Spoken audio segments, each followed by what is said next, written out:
People of London, my fellow veterans, commoners, and outsiders, I, Marcus Stone, stand before you not to ramble on in some vain speech about a glorious revolution, but to give voice to the truth. And the truth is that a single royal family of bourgeois elitists with German ancestry led to the ruination of the world and the wholesale slaughter of the global working classes. The bastards that started the Great War were all cousins.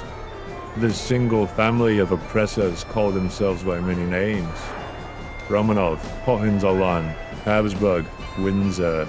Our very own British royal family believed that by changing their name from Saxe-Coburg-Gotha to Windsor would make us forget their German roots. That's how stupid they believed the common man to be. These royal relatives of power-hungry Germans connived their way into every seat of power in Europe, from England to Hungary and Russia. They may call each other by different names in order to deceive us, but in the end they are one family of inbred bourgeois crime lords that play their games of war between each other and use the rest of us as pawns in their sadistic game of living chess. They may call themselves by different names and wave different colors on their flags, but make no mistake, all they do is engage in intermarriage with each other to produce vile and sickly and inbred children, who are then meant to inherit the power of the country as if the whole place were merely a private plot of land they monopolize between themselves.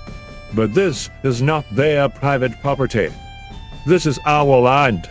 It belongs to all of us, especially those of us who are English and whose ancestors worked the field centuries before those accursed German royals built a gilded cage meant for us all and called it a kingdom. Then they waged the bloodiest war in human history between each other.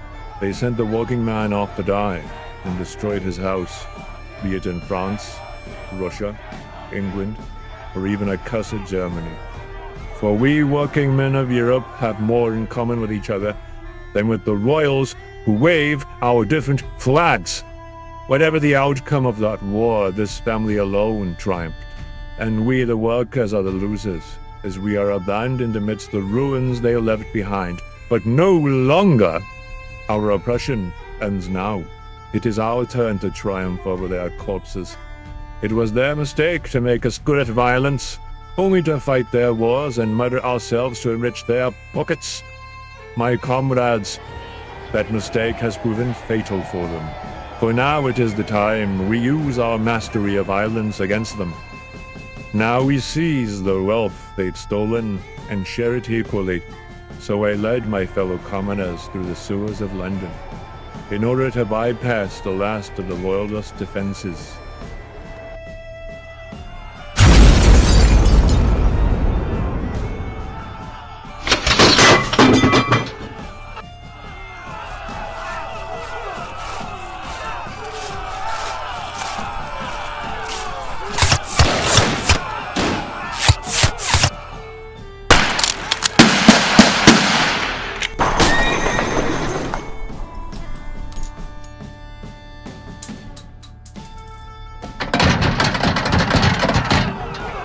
We slipped under their fortifications and stormed the palace. Onward, comrades, for the revolution!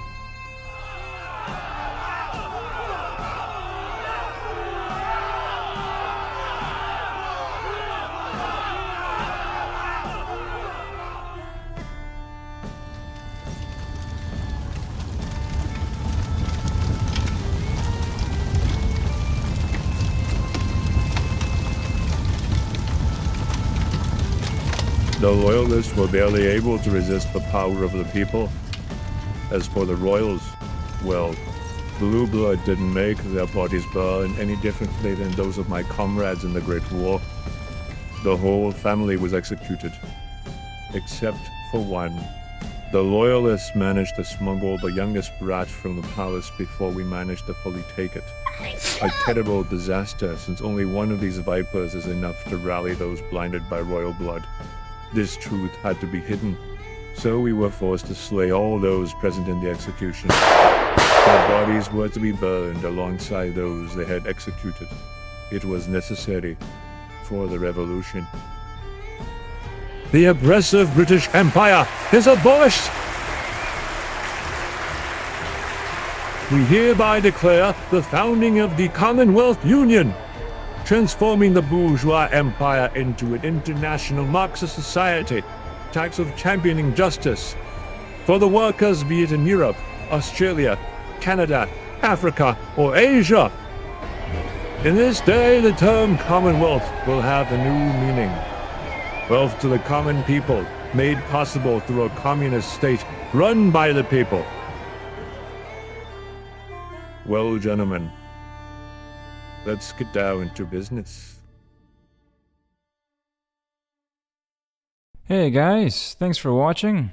What you just witnessed is a small snippet of the graphic novel I've been working on over the years. I had to put it on hiatus a while back, and now I'm trying to get it rolling again. But yeah, it's basically a story of, how did one of my patrons put it?